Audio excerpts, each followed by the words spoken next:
Bueno, buenas tardes para todas y todos. Gracias por participar de esta nueva presentación de un número de la revista SIC.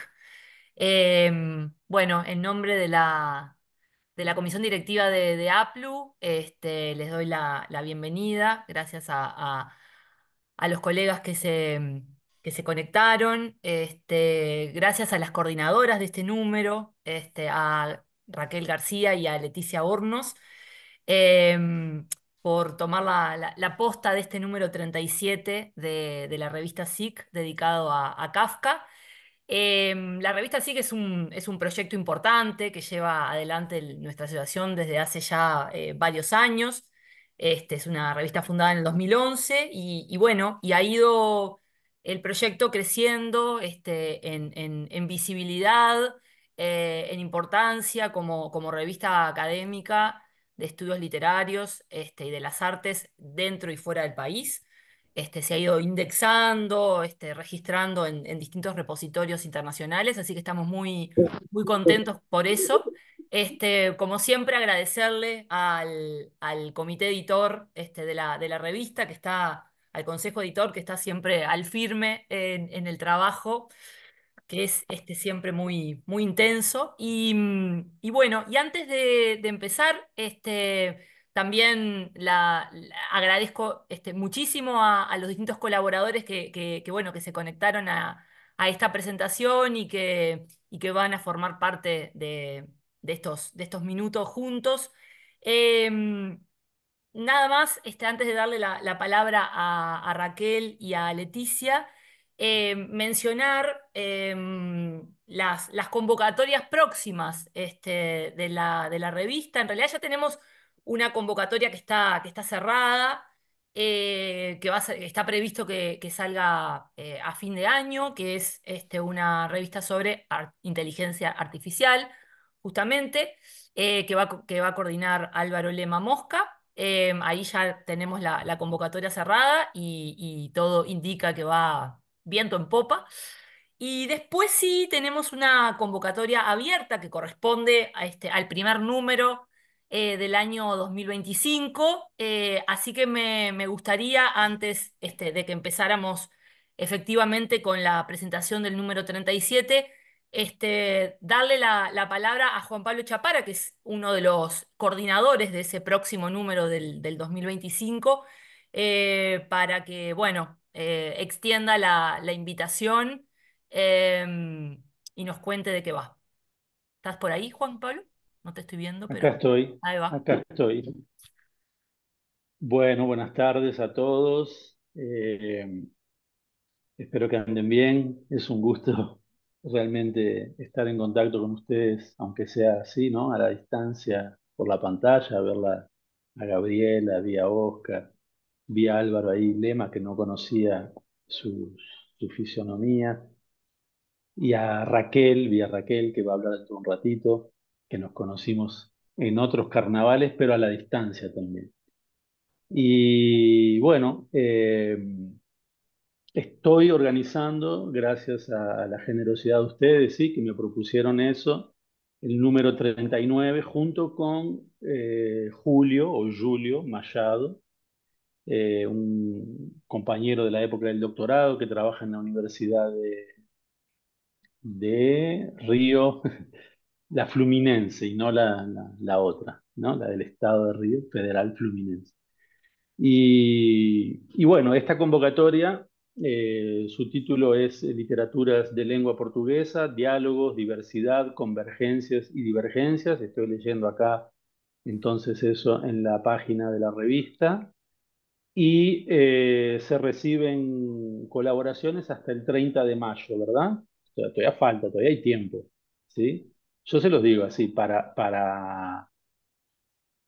plazos y formas de trabajar brasileña, falta una eternidad. O sea, acá todo es a última hora. Yo no me adapto, o sea, agradezco que sea así como sigue siendo en Uruguay, con No, es que tiempo. en SIG nos hemos puesto muy serios y tenemos la perspectiva a largo plazo ya. Sí, sí, sí. Digo, por ahora no hemos recibido muchas muchos artículos así, pero yo creo que tiene que ver con eso, que la gente, incluso cuando se lo mandamos al principio de este año, dijeron, pero ¿cómo del año que viene? ¿Qué pasó? Acá hay un problema, debe haber algo mal, ¿no? Porque la gente te avisan tipo un mes antes, ¿no? O uno recibe así, muy sobre la hora. En fin, hay tiempo, tenemos ya a varios invitados contactados que prometieron que van a también a enviarnos algunos trabajos, suele ser hecho de esa manera, ¿verdad? Y son invitados que realmente, creo yo, tienen bastante para, para colaborar. El bastante es ambiguo, el bastante en portugués significa mucho, no sé si sabían, cuidado con bastante. Eh, y bueno, las líneas, o cómo se llamarían acá, los ejes, ¿sí? Los ejes están en la página, los puedo leer, no sé, Gabriela, si leo los ejes, así que son algunos, o sea, Sí, algunos cuáles creo son que los temas, ¿no? serían, sí. Recepción de las literaturas en lengua portuguesa en América Latina, estudios comparados entre literaturas de lengua portuguesa y literaturas latinoamericanas, o inclusive otras lenguas, discusión de la formación histórica, de la estructura social y del lenguaje literario, conceptualización de la literatura y su contribución para la comprensión histórica y cultural de Brasil y América Latina, el fantástico y las literaturas de lo insólito en las literaturas de lengua portuguesa, diálogos entre la escritura literaria y otros lenguajes artísticos, literatura y conciencia social en América Latina, sobre todo pensando en los regímenes autoritarios, pero no solo, o sea, en los más destacados, ¿no? Cuando se habla de dictadura se piensa siempre en esa dictadura, ¿no? Pero bueno, en América Latina hubo otras muchas en varios países. Pero bueno, colonialidad y poscolonialidad en las literaturas de lengua portuguesa, lo femenino y la autoría femenina en las literaturas de lengua portuguesa. Esos son los ejes que están ahí en la página. Pero claro, son aquellos que fueron mencionados, no vamos a restringirnos solo a eso. Los buenos trabajos siempre tienen espacio en cualquier revista y estamos, por supuesto, abiertos y trabajando todo el tiempo con Oscar y con Álvaro y ay, el nombre, Elvira Blanco. y Elvira, es un nombre que me olvido, perdón, Elvira Bien. Blanco, me acuerdo del apellido, pero del nombre se me va, Elvira Blanco. Bueno, Y bueno, y es eso. Espero que lluevan artículos a partir de ahora, Bueno, muchas que gracias. lluevan proposiciones. Porque la revista está súper buena, yo la conozco hace un par de años nada más, e inclusive todavía no me he animado a mandar nada.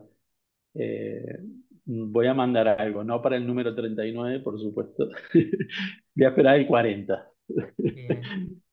Bueno, gracias Juan Pablo, gracias por conectarte, gracias por tomarte estos minutos para invitar a ese nuevo número del año que viene. Les quiero pedir disculpas porque estoy a mil, tengo otro compromiso ahora inmediatamente, inclusive la idea era hablar al final, pero Gabriela me puso al principio porque al final no hubiera podido. Bien, bien, bien. Entonces, espero que ahora lo pasen bien y que sea ahí un éxito lo que están ahora ahí por hacer. ¿Está? Gracias, gracias. gracias. Ah, Chao, Juan bien. Pablo. Gracias. Chau a todos. Chau, chau. Chao, chao, Bueno, chao. Chau. bueno, ahora sí, Raquel, Leticia, la palabra es de ustedes. Muchas gracias nuevamente. Bueno, gracias, gracias, Gabriela y Asociación de Profesores de Literatura, y gracias a los Álvaros y a Elvira Blanco, que fue el consejo editor. Buenas tardes a todos, bienvenidos a todos y todas. Em, yo soy sí, Raquel García. Si alguien está ahí con un nombre que no es el suyo en el cartelito, avise antes de hablar, porque muchas caras no nos son conocidas todavía. Em, en esta oportunidad sí lo que queremos es reflexionar mínimamente, escucharles, sobre todo a los protagonistas de la revista, que son quienes escribieron los artículos. Y si fuese posible, todavía si pudiésemos hoy también intercambiar algo. Leticia y yo pensamos que después de que yo diga muy brevemente lo que ha sido nuestra visión del conjunto de la publicación, que ya lo hicimos de forma más extensa en la introducción de la revista misma que ustedes habrán leído. Ella va a darles la palabra a cada uno según algún criterio que también les va a explicar. Y como sabemos, tenemos solamente 60 minutos en total, por lo tanto, a todos les pedimos que traten de ser breves para que también haya posibilidad de intercambiar ideas e impresiones. Em, la revista nos pareció, el trabajo nos resultó un desafío muy interesante del que aprendimos mucho y por eso estamos agradecidos también agradecidas por ese trabajo que nos pidieron hacer. Y en cuanto a los logros, creemos que se abordaron temas muy diversos, desde perspectivas metodológicas también diversas, desde disciplinas diversas. Se habló desde la literatura, desde los estudios de traducción, desde literaturas latinoamericanas, desde una visión también de la literatura en lengua alemana, y, y se trabajó en fenómenos múltiples de recepción, en la música, en el cine, en el teatro. Hubo también espacio para reflexionar sobre lectores o lecturas contemporáneas del propio Kafka, como la de Krakauer. Y a las coordinadoras nos alegra el resultado. Nos parece que fue un homenaje contundente al gran Kafka en ese año, en este año en que se cumplieron 100 años de su muerte. Y bueno, eso simplemente les agradecemos muchísimo a los que aportaron sus trabajos, a los que participaron corrigiendo, leyendo, seleccionando, evaluando, etcétera. Y celebramos todo eso y nada, ojalá que también sirva para que más gente lea a Kafka y aprendamos de él. Por si acaso les aviso que ya lo dijo Gabriel, que está siendo grabada la actividad y va a quedar, creo, en el canal de YouTube de APRO. Así que bueno, les paso la palabra a Leticia. Bueno, muchas gracias. Espero que me escuchen bien, ¿sí? Perfecto. Bueno, adhiero a las palabras de agradecimiento a Raquel, a la asociación, por supuesto, al consejo editor. Trabajamos todos codo a codo, así que bueno, estamos celebrando el resultado final.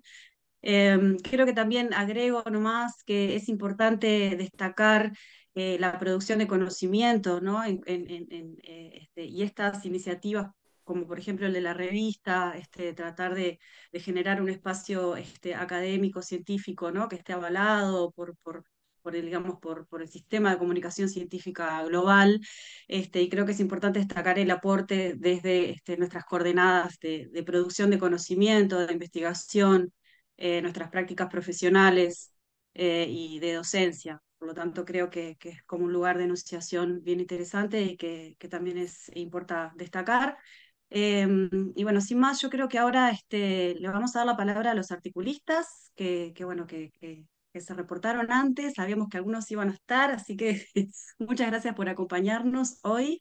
La idea es hacer un orden de exposición que sea breve, porque bueno, eso, no contamos con mucho tiempo y sobre todo queremos dejar un espacio para el final, para poder conversar e intercambiar, que creo que también es algo que queremos favorecer en esta instancia. Por lo tanto, serían más o menos unos 5 minutos para que ustedes puedan contar cuál es el tema del artículo, invitar a la lectura, y bueno, y luego poder pasar a la discusión o al intercambio. Um, y el orden va a ser, para ser un poco democráticos con respecto a la palabra, es por orden alfabético, con la salvedad de que, bueno, Micaela Van Muylen, que se tiene que ir a otra presentación, que también está relacionada con Kafka, muy curiosamente. Así que, bueno, vamos a empezar por Micaela. Si hay algo que me olvidé de decir, Raquel, me interceptás en este instante, si no, bueno, o cuando sea, vamos, seguimos. Y bueno, nada, entonces arrancamos, ¿sí? Mica, no sé si querés empezar. Dale, dale. Bueno, hola, hola a todos, a todas. Muchas gracias por la invitación. Gracias a Leticia Hornos, colega y amiga muy querida. Gracias Raquel, un gusto. Y a la revista hermosa, que somos muy fan acá, estoy en Córdoba, y leemos mucho y compartimos mucho los textos. Perdón el ruido de fondo, estamos en un día muy convulsionado por la universidad, como sabrán quizá un poco la situación, así que puede haber bastante griterío, espero que no se sienta demasiado. Bueno, yo les voy a contar mi artículo. Yo trabajé con una doble traducción de Die Verwandlung de Franz Kafka.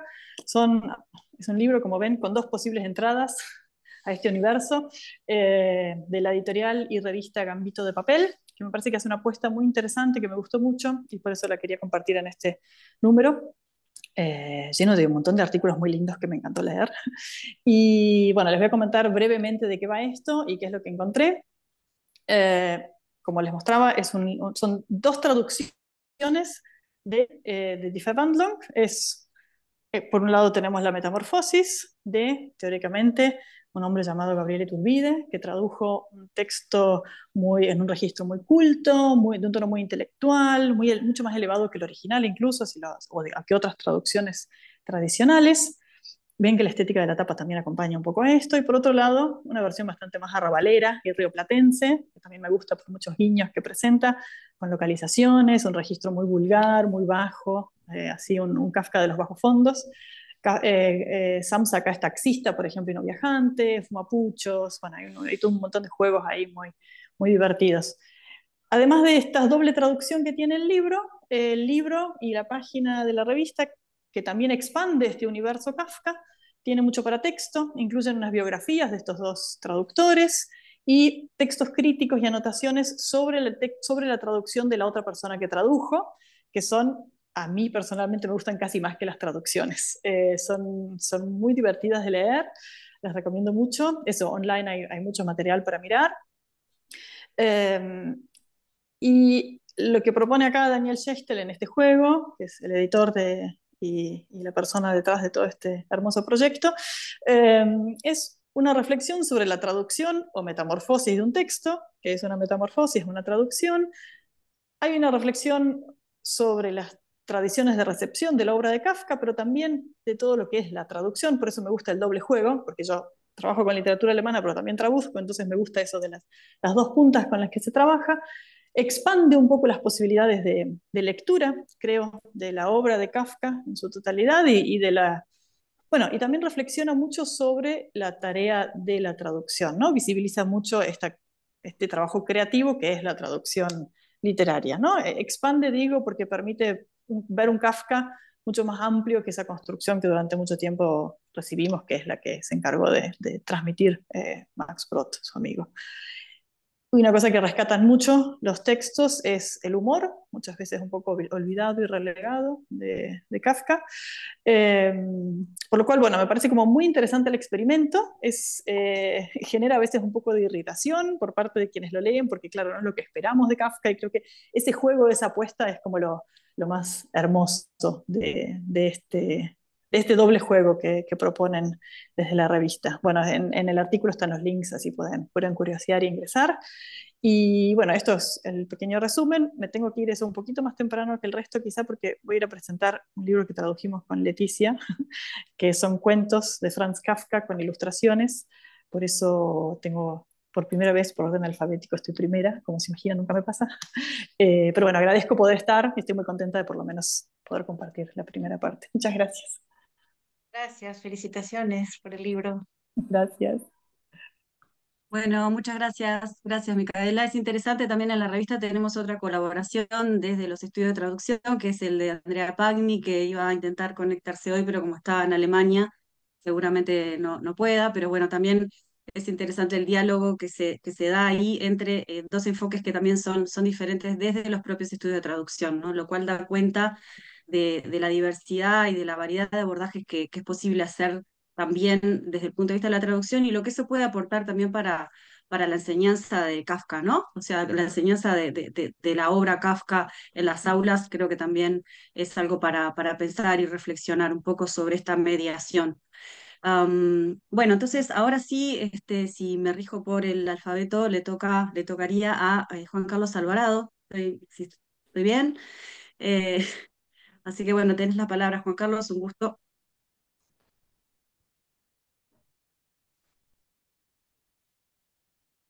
A ver Estaba si- tratando de desactivar el micrófono. ¿Se me oye?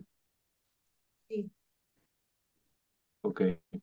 Bueno, a diferencia de Micaela, a mí siempre me toca primero. Es- pero bueno, yo no, yo seré muy breve porque casi podría decir que el artículo no lo escribí yo.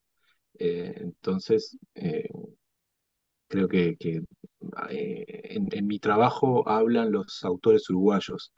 Mi propuesta implicó recabar un poco la experiencia que tuvieron una serie de escritores uruguayos eh, en función de las lecturas y de las traducciones de Kafka. Es un trabajo, como ustedes habrán visto, muy breve. Yo entendí que era importante, quizás no lo sea tanto, pero supongo que los futuros investigadores y los lectores de Kafka podrán encontrar allí también eh, algunas respuestas a algunas cosas. A mí me llamó la atención muchísimo el hecho de que ya casi nadie lee alemán. Yo tampoco, por supuesto, ¿no? Eh, Todo el mundo, casi todos los escritores y escritoras entrevistados leyeron a Kafka en traducciones. Y después casi todo el mundo entró a Kafka a través de la Metamorfosis, El Castillo o algunos menos a través de las cartas al padre.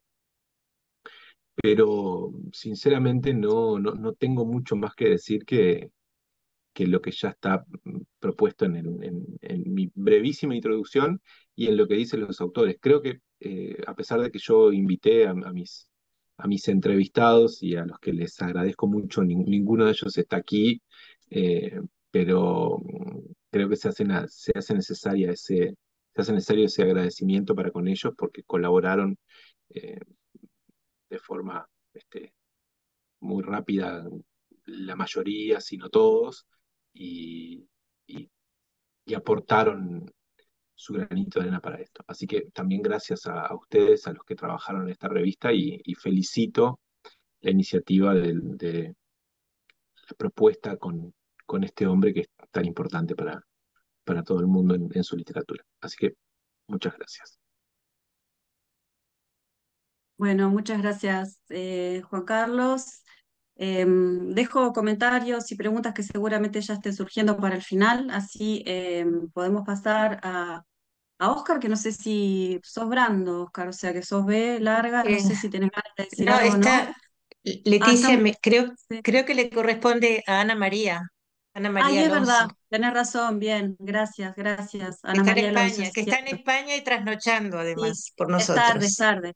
Sí, Ana María, Sí, hola, hola, un hola, gusto. hola, buenas noches. Sí, aquí en España, muy tarde ya, a punto de irme a la cama porque soy profesora de instituto y mañana a las 8 pues tengo que estar, pero bueno, para mí es un placer. Muchísimas gracias a vosotras, las redactoras de la revista, a la Asociación de Profesores de Uruguay, que yo llegué a la revista a través bueno, de un boletín al que estoy suscrita, que es el Boletín del Hispanismo, y ahí salía la convocatoria de la revista y bueno, pues me animé a escribir algo sobre Kafka porque yo imparto en el instituto en bachillerato una asignatura que es literatura universal y por supuesto ahí leemos la Metamorfosis y luego me recomendaron esta antología que es de donde saqué los microrelatos, que es los cuentos completos de la editorial Valdemar y seleccioné pues algunos microrelatos. Precisamente, bueno, pues el criterio fue la extensión y lo que hice en el artículo pues fue básicamente ir viendo las características del género del microrelato, cómo se podrían aplicar o cuál era la mirada de Kafka, ¿no? Entonces, yo creo que simplemente voy a seleccionar 3 o 4 pinceladas de los microrelatos de Kafka y leer alguno.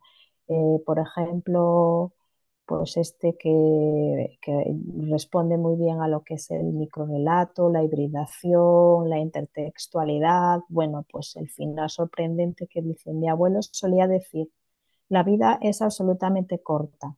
Ahora se comprime tanto en mi recuerdo que apenas comprendo cómo un hombre joven puede decidirse a cabalgar hasta el próximo pueblo sin temer, dejando aparte casualidades desgraciadas, que el tiempo de una vida normal y feliz pueda alcanzar para semejante viaje.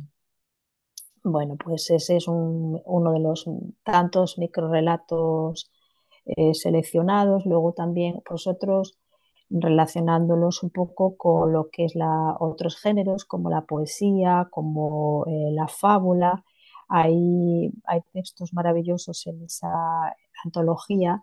Por ejemplo, de la fábula voy a leer también este que dice: ay, decía el ratón, el mundo se vuelve cada día más pequeño. Primero era tan ancho que yo tenía miedo, seguía adelante y me sentía feliz al ver en la lejanía, a derecha e izquierda, algunos muros, pero esos largos muros se precipitan tan velozmente los unos contra los otros que ya estoy en el último cuarto y allí en el rincón está la trampa hacia la cual voy. Solo tienes que cambiar la dirección de tu marcha, dijo el gato, y se lo comió. Bueno, y luego otro rasgo que apuntaron aquí también, la presencia del humor, la intertextualidad y lo fantástico, pues en otras series de microrelatos de Kafka. Y básicamente, pues esa fue mi aportación a la revista, seleccionar algunos microrelatos y ver, bueno, pues la mirada de Kafka ante ellos.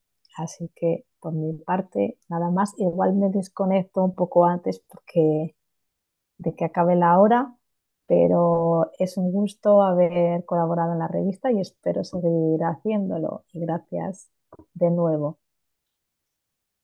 Muchas gracias, Ana María, por la exposición y bueno, por la invitación eso, a seguir leyendo.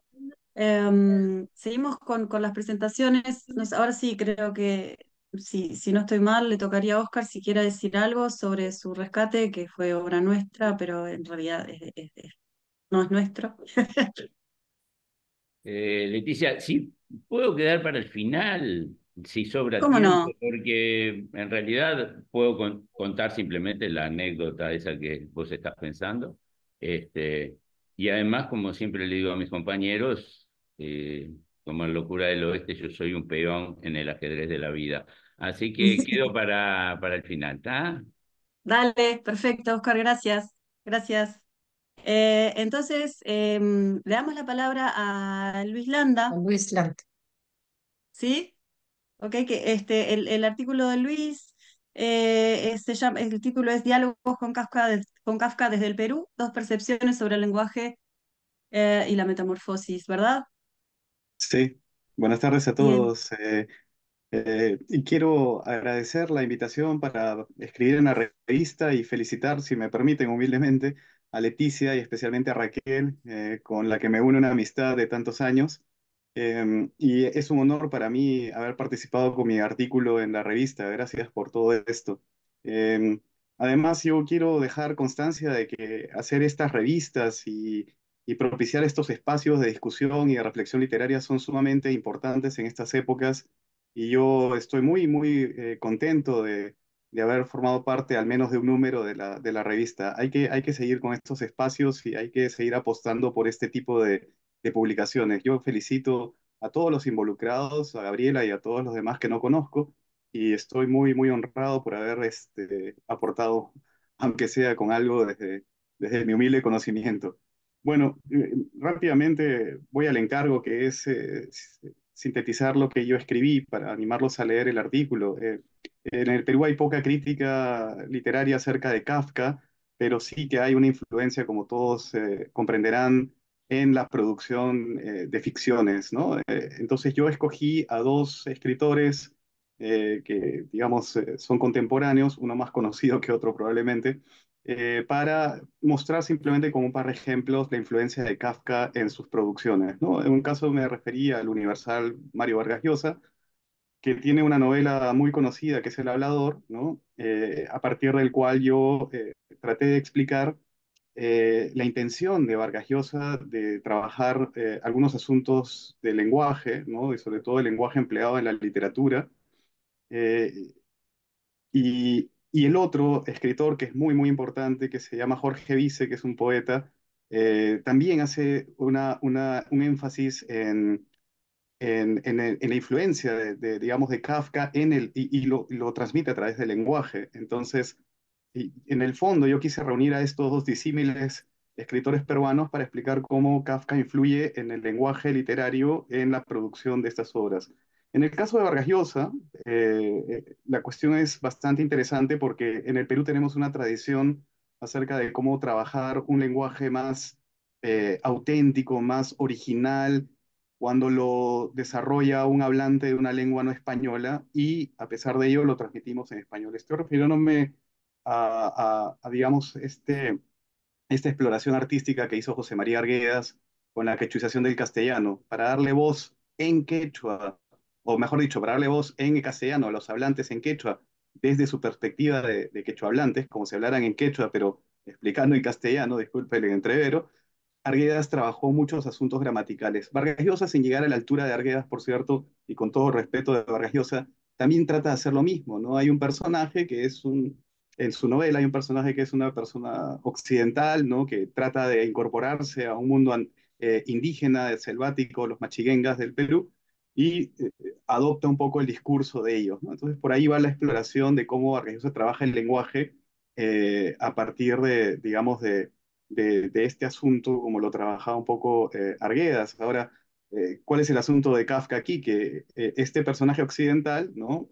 Suratas, el personaje de la novela de Vargas Llosa, es un fanático de Kafka. Kafka lo ha marcado toda su vida.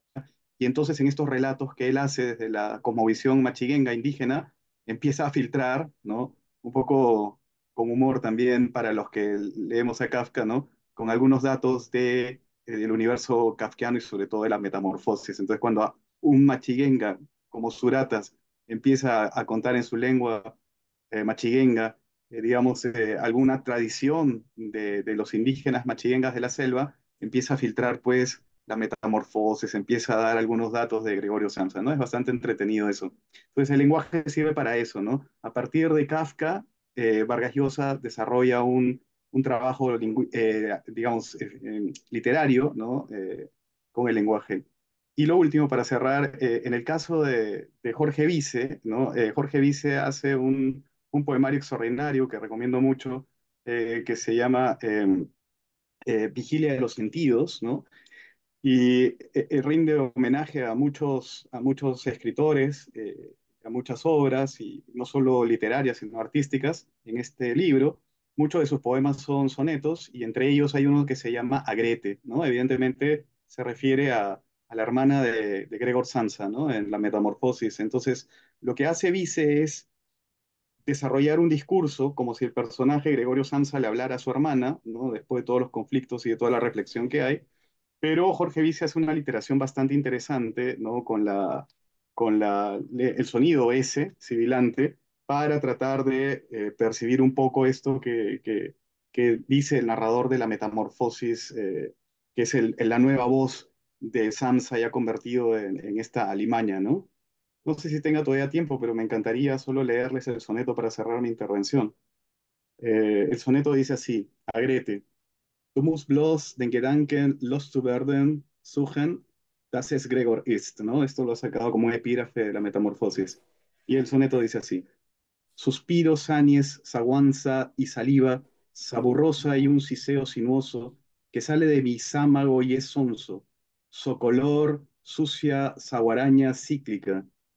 Solo esta soflama ya sibilina, te silbo, será mi serga, él solo, serpeo con que el Sanedrín silboso me sancionó y tu seca sevicia. No, no el sapillo ni los sifilomas que en soros arpullen este serpigio, donde son sentinadas las manzanas. Tú y tu solicitud me han suprimido, tú que segura supliste con socía, siniestro, esas mis señas sepultadas. Aunque no se conozcan las palabras, todas existen, es impresionante. y esta forma que me parece que es clara de aliterar la S, ¿no? Que con este sonido sibilante, Jorge Vice trata de imitar el sonido de lo que podría ser la voz del bicho este Samsa, me parece genial. Es otra vez un trabajo desde una perspectiva lírica, ¿no? Sobre la influencia de Kafka en un discurso bastante trabajado, digamos, literariamente, ¿no? Bueno, yo les agradezco y no quito más tiempo para los demás participantes. Gracias a todos. Muchísimas gracias, muchísimas gracias. Quedó realmente hecha la invitación. Gracias, Luis. Bueno, Melvin, tenés la palabra. Si querés hacer algún comentario. Bueno, parece que los peruanos estamos delante de todos, eh, pero bueno, eh, a ver, yo he escrito un artículo que trata sobre una adaptación cinematográfica de Kafka, y hay una parte, digamos, de punto de partida que es autobiográfica. Yo antes de leer a Kafka vi la película de Orson Welles de El Proceso. Y la primera impresión que tuve de Kafka ni siquiera fue en el orden en el que el proceso está escrito, sino que Orson Welles pone una fábula, una un sermón que da un cura en el capítulo 9 del libro, lo pone como prólogo de la película. Entonces, imagínense, digamos, una persona muy joven, que se apagan las luces de el cine arte de San Marcos, que funcionaba en el Ministerio de Trabajo, que ya de por sí era un edificio kafkiano, este, y aparece, digamos, esta parábola, ¿no? Del hombre de campo que llega ante la puerta de la ley, donde hay un guardián de la puerta que le advierte que más adelante encontrará otras puertas con otros guardianes, cada uno más fuerte que el anterior. Y cree que eso significa el tiempo más oportuno para pasar a esperar por un largo tiempo. Espera por un largo tiempo, toda su vida a partir de entonces, y al borde de la muerte le pregunta al guardián por qué no ha visto otra persona en su situación. Y el guardián le hace saber que esa puerta solo estaba abierta para él y que desde ese momento se cerrará para siempre. Esa es, digamos, con música de Albunioni, con la voz de Orson Welles en inglés, contando este relato, mi primer contacto con Kafka. Y un poco que en el artículo discuto, digamos, y defiendo la idea de hacer una versión personal de Kafka. Digamos, si la tomaba alguien como Orson Welles, inevitablemente iba a volverla wellesiana, iba a adaptarla, digamos, el estilo de Orson Welles es barroco, es grandilocuente, no es necesariamente el que encaja, digamos, con lo que uno siente al leer la prosa kafkiana, ¿no? Pero pero luego, digamos, hacia el final del artículo lo comparo con un par de adaptaciones mucho más fieles, pero mucho más aburridas de Kafka, que están ambientadas, digamos, está reconstruida la época, están hechas de una manera muy meticulosa, pero les falta lo que yo siento que es más interesante, digamos, hacer una versión de Kafka, hacer una versión personal de Kafka. Este, ah, eh, de hecho, digamos, esa película, en una época, digamos, vista, digamos, de repente a una edad bastante precoz, me hizo tener una idea de que existía Kafka, una idea de lo que era kafkiano. De repente hay toda una discusión que yo la expongo, digamos, en el artículo también, de qué tan fiel es a Kafka, qué tanto distorsiona a Kafka, qué tanto es demasiado subjetiva la interpretación que se hace de Kafka, pero el hecho es que a mí personalmente me provocó leer Kafka. Después, digamos, de ver el proceso de Orson Welles, recién leí La Metamorfosis, que fue el primer texto de Kafka que leí, pero primero había visto la película, que era la adaptación de un libro de Kafka. Y de eso trata, de eso trata mi artículo, ¿no? Y sobre todo, me imagino, problematiza todo el tema digamos, de una adaptación de un lenguaje literario a un lenguaje audiovisual, ¿no? Eso es, digamos, en resumen, de lo que trata mi artículo. muchas gracias, Melvin, por el aporte. Y bueno, creo que le tocaría a Julieta Schelling, que está allí, que su artículo trata el teatro en Kafka. Así que Julieta, y luego veo que está también Yaranda Barbosa, o sea que sí, Sí. también está invitada a hablar. No la veo, pero la vi en un momento y ahora la perdí. Así que en todo caso, Julieta, estás Sí, silenciada. Ahí está. bueno, Adelante. bueno, hola a todos y todas.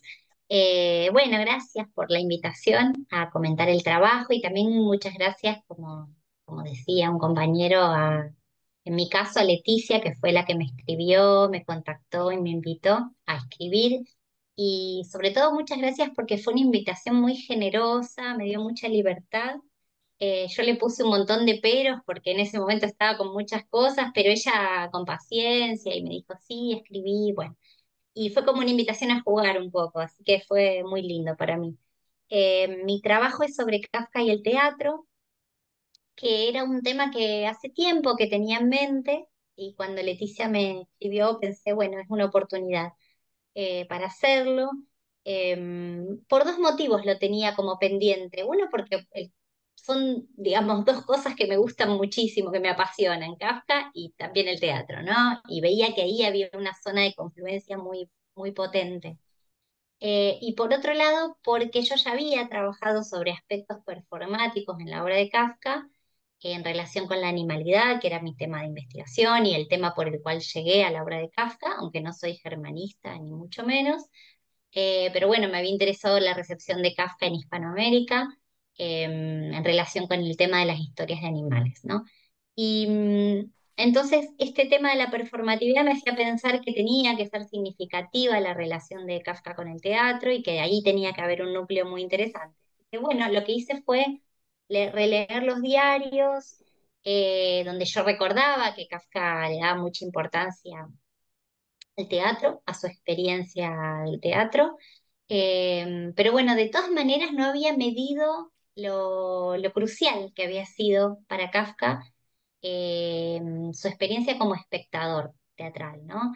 Y gracias a ponerme a leer e investigar esto, descubrí, junto con otros críticos que también ya lo habían intuido y pensado, que en su juventud, cuando Kafka decide ser escritor, empieza a escribir, entre más o menos entre 1910 y 1912, la fascinación que él tiene por una compañía de teatro yiddish que visita Praga es absoluta y él se propone explícitamente en sus diarios reflexionar sobre qué puede el teatro ofrecerle a la literatura, ¿no? ¿Qué puede, para qué le puede servir, ¿no? Esa experiencia tan crucial y tan, digamos, transformadora para la escritura, ¿no? Otra cosa, un paréntesis, pero otra cosa que me gusta mucho de la relación de Kafka con el teatro es que va a contrapelo de una visión muy cristalizada del personaje Kafka como alguien eh, asocial, eh, solitario, torturado, digo, nada que ver, ¿no? Él va con mucha frecuencia al teatro, se enamora de las actrices, se hace amigo de los actores, charla con los directores. Digo, eso, digamos, un rasgo de su personalidad que ha sido siempre ocultado y que en este punto aparece con mucha claridad, ¿no? Y todo el humor que tiene Kafka. Entonces, bueno, a partir de, digamos, la idea fue pensar cómo impacta eso en su escritura, en su narrativa. Por supuesto, de un trabajo breve no pude hacer demasiado, pero, digamos, poquitas conclusiones a las que llegué fue que Kafka toma la imagen teatral o la experiencia de espectador y la lectura que hace de esta imagen teatral en muchos momentos de su obra, pero nunca como tema, no hay una tematización del teatro, como suele pasar en Kafka, nunca hay tematización, sino lo que hay siempre es experimentación formal, ¿no? Entonces él experimenta con la imagen del teatro, con la escena, con la iluminación, con la exageración gestual, con el vestuario de sus personajes, experimenta con el diálogo, experimenta con el monólogo, ¿no? Ustedes saben que Kafka tiene grandes cuentos que son monólogos, sobre todo de animales, ¿no? La construcción, la madriguera o la construcción, el informe para una academia. Entonces, Kafka experimenta mucho construyendo situaciones en las que uno puede, pareciera que el punto de vista es el punto de vista de alguien que está mirando una obra de teatro, ¿no? Y después, para cerrar, digamos, descubrí leyendo la crítica, algunos críticos, leyendo a un dramaturgo y director español muy importante, muy grosso, que es José Sanchís Sinisterra, que él habla también de la importancia, la gravitación que tuvo Kafka en el teatro del siglo XX, ¿no? Y ahí uno puede pensar que hay un ida y vuelta, ¿no? Que si el teatro le dio tanta importancia a la obra de Kafka y fue tan productivo Kafka para el teatro es porque había también en Kafka, en la narrativa de Kafka, aunque nunca escribió una obra de teatro, o si escribió, bueno, parece que una la quemó y la otra quedó inconclusa, digo, nunca se desempeñó como dramaturgo, pero que había ahí como la semilla, había quedado plantada en sus años de formación, la semilla del teatro en su obra. Pienso que abre un campo, o sea, mi trabajo es cortito, no, digo, no llegué a desarrollar demasiado porque es un ensayo breve, pero me parece que hay todo un campo para investigar, para escribir, para estudiar y para trabajar súper interesante ahí, en esa relación. Gracias. Muchas gracias, Julieta, sí, sin duda. Y también desde la interdisciplina, ¿no? Siempre que me parece que también es muy valioso. Em, mm, bueno, Yaranda ahora ¿está o no? Sí, Apareció, ahí sí, estás. apareció Estoy, Yaranda, estoy acá. ¿Me ahí está. escuchan? Sí, sí, Sí, sí, Buenas sí. noches. sí, sí. Buenas noches. Bueno, primero me gustaría agradecerles a los lectores que tuvieron un papel fundamental en mi trabajo, apuntando, ¿no? Diciéndome y comentando cosas muy interesantes también para mejorar el desarrollo de mi trabajo. Así que me gustaría primeramente agradecerles porque tuvieron efectivamente un papel muy importante.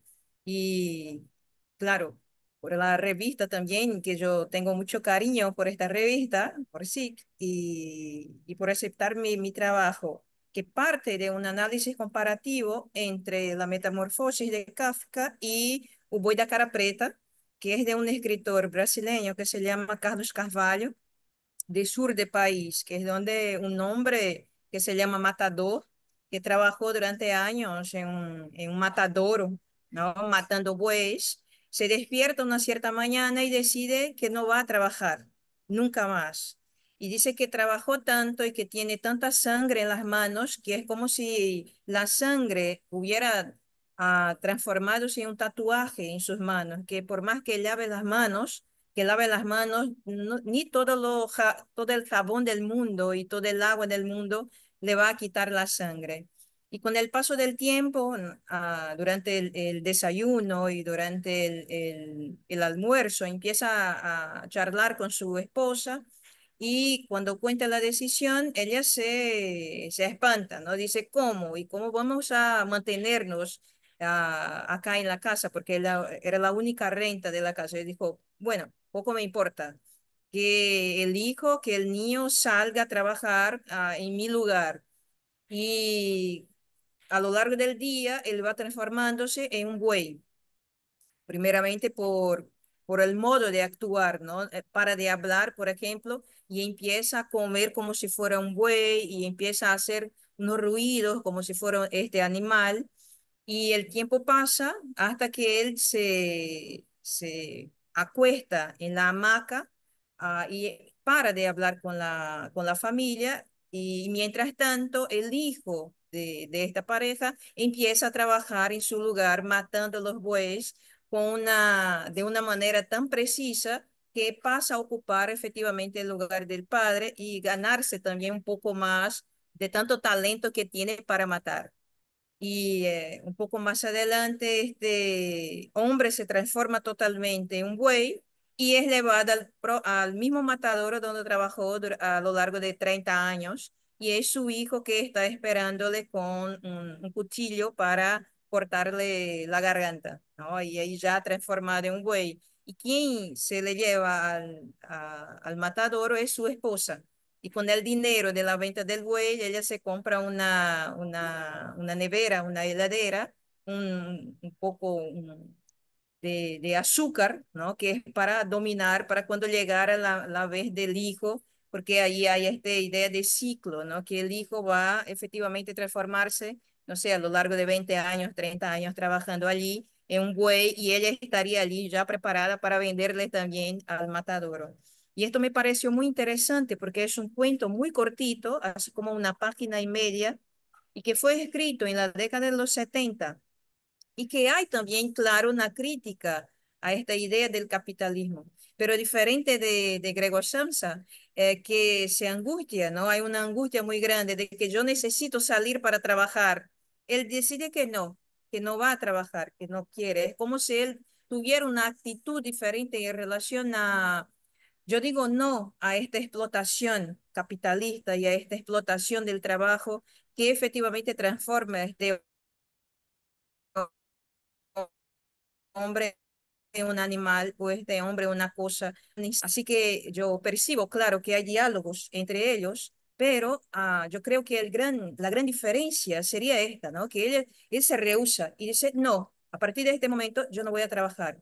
Pero creo, claro, hay estos diálogos entre Kafka y Carlos Carvalho, y es un cuento poquísimo estudiado acá en Brasil, y que yo conocí, creo que fue el 2014, y solamente ahora yo tuve tiempo y espacio para trabajar con él. Bueno, me paro por acá porque yo hablo mucho y para no tomar el tiempo de ustedes. Muchísimas gracias una vez más y estoy muy feliz por la publicación y por la aceptación y parece que fue un trabajo muy bonito. A mí me encanta este trabajo porque yo traje también a Derrida y Deleuze y contextos también que a mí me encantan, desde el punto de vista del deber y de este animal que sufre, ¿no? Una de las cosas también que yo traté en el texto fue, pensamos si el animal es racional, pero nunca pensamos si este animal sufre. Y tanto Gregor Samsa en formato de insecto como Matador en el formato de buey son personas o son animales que sufren, porque nosotros somos animales también y muchas veces nos olvidamos de eso, ¿no? Así que muchísimas gracias a SIC por este espacio también y les felicito, ¿no? Por esta idea de trabajar con Kafka. Muchísimas gracias. Bueno, muchas gracias a todos. Y abrimos entonces un espacio, unos minutos de diálogo, intercambio, preguntas, comentarios. Bueno, Me permito intervenir, Leticia, para decirles que también pueden participar ahora las otras personas que no escribieron colaboraciones. sí, por supuesto. Sí, los lectores o interesados también pueden participar. Nos quedan pocos minutos, pero aprovechémoslos. Disculpen que intervenga, pero Oscar creo que quería decir algo hacia el final. Sí, Oscar, Es Oscar, por cierto. favor. Te dejamos para el final, dale. Me tienen que defender desde Perú. Y encima nos ganaron 1-0. Buah, no importa. Eh, bueno, les agradezco, por supuesto. A Raquel le agradezco especialmente que me haya reencontrado acá en el Zoom con Laura Flores, que ahora desaparece, pero que me encanta saber que está ahí y que la tengo cerca. Y con Ahí Leticia, está. bueno, Leticia alguna vez fue mi alumna, pero ahora es una figura eminente de la cultura uruguaya. Este, y sí, claro, es como todos los discípulos hacen eso, ¿no? Y después les pasan por encima a sus maestros, pero en una de esas ocasiones, voy a contar una anécdota, en una de esas ocasiones en que Leticia era personaje y yo era el público, estaban preparando la revista y se me acercó y me dijo, Decime, ¿podemos rescatar un artículo tuyo sobre Kafka? Y yo le dije inmediatamente, yo nunca escribí un artículo sobre Kafka. ¿Cómo que no? Sí, lo escribiste en tal medio y en aquel momento, y yo no conseguía acordarme de ese artículo. Lo que quiere decir que, bueno, estoy admitiendo que soy un convidado de piedra acá, que Leticia dijo, vamos a rescatar a este viejo pobre, que si no lo va a comer el olvido. Y le dije, bueno, mandame el artículo ese que vos decís que yo escribí. Y efectivamente me lo mandó y era mío. Y lo leí y estaba bien. O sea que, viste, tiene esa ventaja de que siempre hay alguien que escribe por vos, ¿no? Bueno, son las ventajas de la esquizofrenia, ¿no? Esa especie de duplicación que uno tiene. Es un rescate, sí, después me pude acordar dificultosamente, porque también hace muchos años de eso.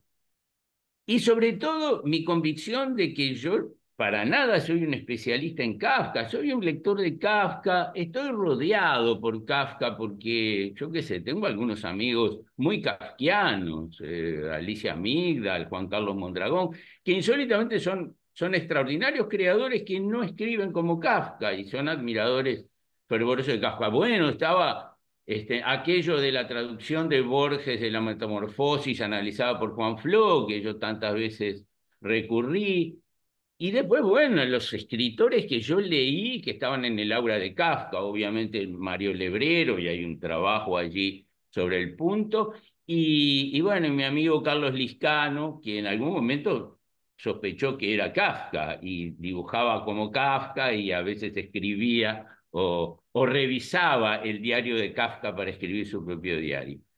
Pero yo no fui un lector de Kafka a lo largo de los años y nunca. Y ese artículo, ahora que Julieta decía, es bien interesante porque cómo nos confundimos el personaje Kafka con la obra, con los personajes de ficción, y a veces con la proyección que tuvo Kafka en el futuro, en sus lectores y fundamentalmente en algunos de sus lectores, porque claro, creó un clima que después llamaron existencialista y que fue muy, digamos, muy negro o a veces muy gris y pesimista y qué sé yo.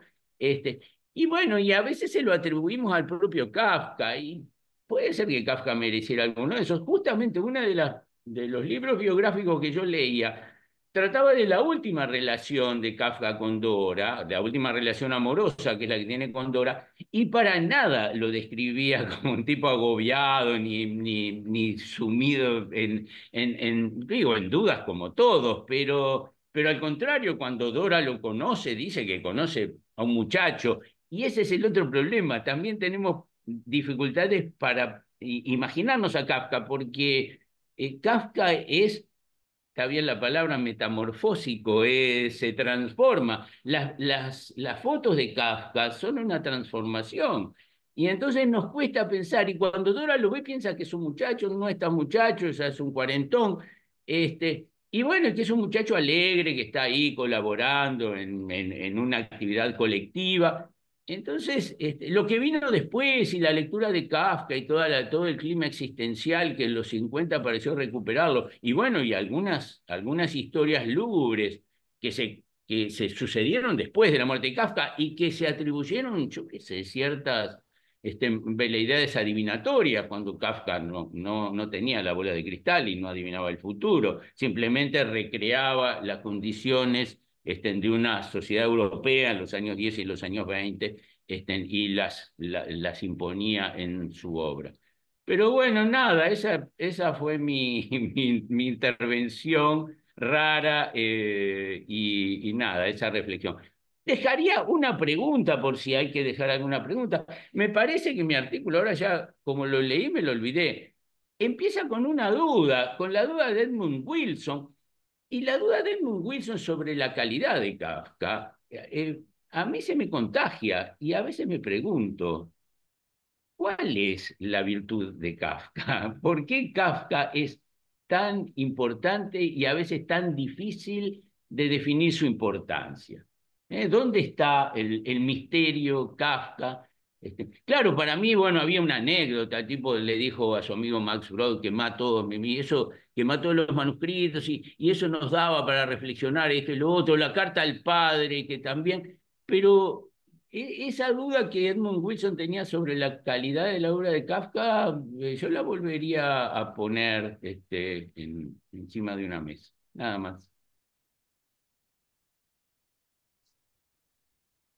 Muchas gracias, Oscar. Bueno, creo que es que la pregunta cierra, ¿no? Cierra y abre a su vez eh, próximos abordajes. Y creo que ha sido motivo de los tantísimos homenajes que se hicieron a propósito de los 100 años de su muerte, ¿no? Tratar de revisar justamente qué es lo que tiene, ¿no? O sea, quién es o bueno, en cuántas cosas se puede transformar el propio Kafka también a los ojos de los lectores contemporáneos. Creo que es algo que hay que pensar. No sé si alguien quiere responder, se anima a responderle a Oscar, o se anima a hacer algún comentario, tiene ganas de aportar algo para cerrar. Yo creo que algo que se tocó así, que fue como una cosa en común, es el tema de la recepción productiva, ¿no? Que genera Kafka, ¿no? Que tanto lo mencionó Julieta, lo mencionó Luis y también Yaranda, ¿no? Que es muy interesante. Bueno, y las entrevistas que recoge Alvarado respecto de la recepción de Kafka en Uruguay, también de esos escritores uruguayos que lectores de Kafka también da para pensar. Bueno, como leímos a Kafka también en el Río de la Plata, en América Latina, Muy bien. y cómo se produce después.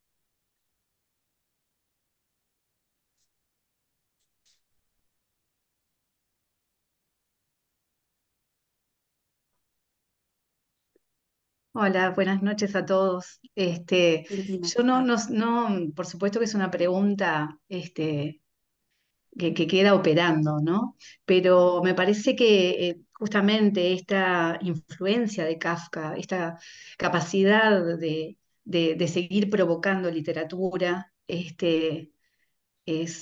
bueno, revela una de estos talentos, ¿no? Que son bastante incomprensibles. Y a mí me resultó interesante, como una punta para pensarlo, la idea de fábula vacía de que justamente Julieta Schelling tiene, que me gustaría como un poco, no sé si la podés explicar, Julieta, tu concepto, porque me parece que es una de las claves.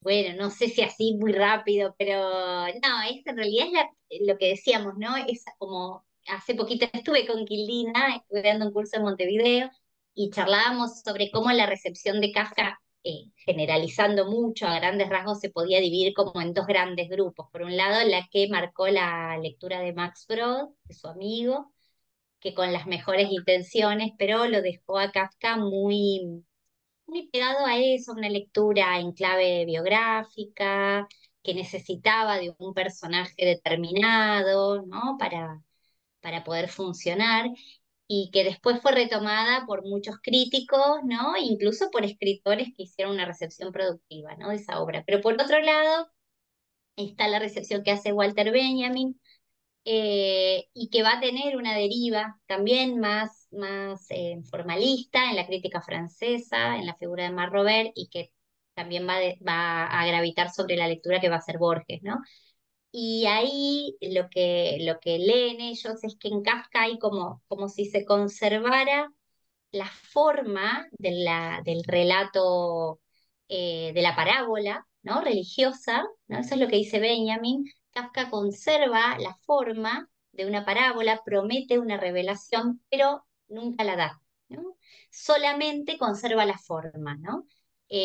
¿No? Como si Kafka percibiera el fin de la muerte de Dios, ¿no? Y entonces eh, su literatura da cuenta de eso, que después va a ser leído por Merleau-Ponty como pseudosímbolos, va a ir teniendo distintos nombres, pero en el fondo lo que aparece siempre es esta genialidad, digamos, yo diría, si algún valor tiene la obra de Kafka, es esta capacidad de construir toda una fábula que en el fondo está vacía, ¿no? Que está vacía de contenido, ¿no? Que siempre demora el sentido y que nos deja siempre, como dice Aira, pensando de qué está hablando. ¿De qué está hablando? Eso era, ¿no? Quildina, un poco lo que charlábamos en el seminario. Y bueno, es algo que nos interpela, que no es una lectura meramente formalista, sino que es una lectura que piensa cómo la literatura de Kafka produce un pensamiento sobre el lenguaje, ¿no? Sobre ese fondo, digamos, inaccesible del lenguaje o sobre ese abismo que separa el lenguaje de la realidad, etcétera, etcétera. Y por eso nos sigue interpelando a los críticos, a los lectores, a los escritores, ¿no? Como que toca algo muy, muy sensible, muy, muy medular de la experiencia de ser hombre, ¿no? De estar como escindido de uno mismo. O sea que, nada, eso era, lo hice muy rápido, pero me parece que eso era lo a lo que se refería Quildina.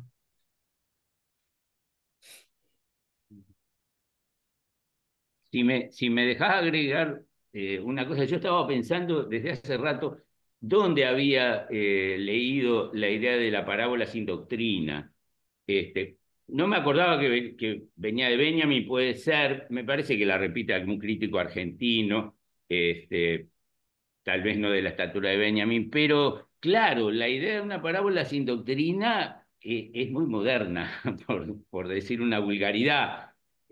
No queremos una parábola religiosa con doctrina y cómo se las ingenia este tipo para decirnos cosas que parecen una parábola, pero que no podemos decodificar como alegorías. Esto es esto, esto es esto, esto es esto. Y entonces y quedamos ante un universo simbólico que, bueno, dificultosamente Marrover trató de explicar y muchos trataron de explicar, y verdaderamente no pudieron, y capaz que en eso que tú decías, en el vacío de esa figura, parte del atractivo.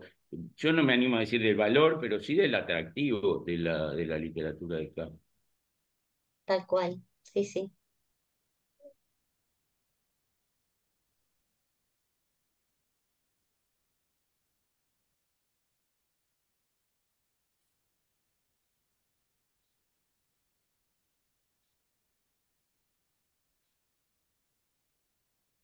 Gabriela. Bueno, sí, me parece que vamos cerrando.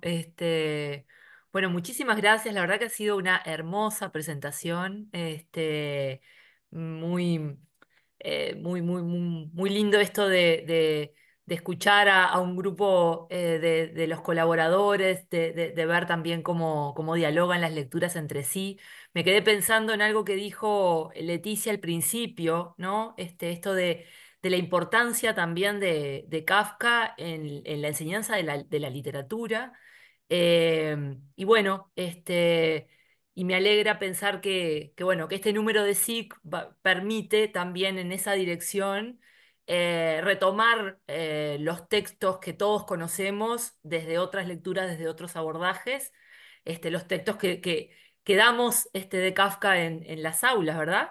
Y por otro lado, pensar como en esos otros Kafkas que implican, bueno, tal vez ir a la lectura de textos del autor que no son los más trabajados en la enseñanza de la literatura, y ese diálogo también con otros autores, esa recepción productiva de la que hablaban, también me parece muy importante para revitalizar también el lugar de Kafka en su enseñanza. También las vinculaciones con el cine que surgían por allí. Así que bueno, muchas gracias Raquel, muchas gracias Leticia, muchas gracias a todos los articulistas, a los participantes. Quedamos muy contentos desde la asociación por este nuevo número de SIC. Gabriela, un envío a los chats. La última participación de Luis Landa es extraordinaria, no sé por qué no la hizo verbalmente, pero les recomiendo a todos que vayan a los chats y lean la última intervención que hizo Luis Landa sobre este tema que estábamos tratando, nada más. Bueno, Bueno, entonces nos despedimos ahora. bueno. Gracias a Bueno, todos, Muchas gracias a gracias. todos. Fue un gusto Muchas enorme. gracias. Gracias. Seguir Felicidades. leyendo, muchas Muchas gracias. escribiendo, gracias. Chao. intercambiando. Felicitaciones. Chao. Un placer. Chao. Chao.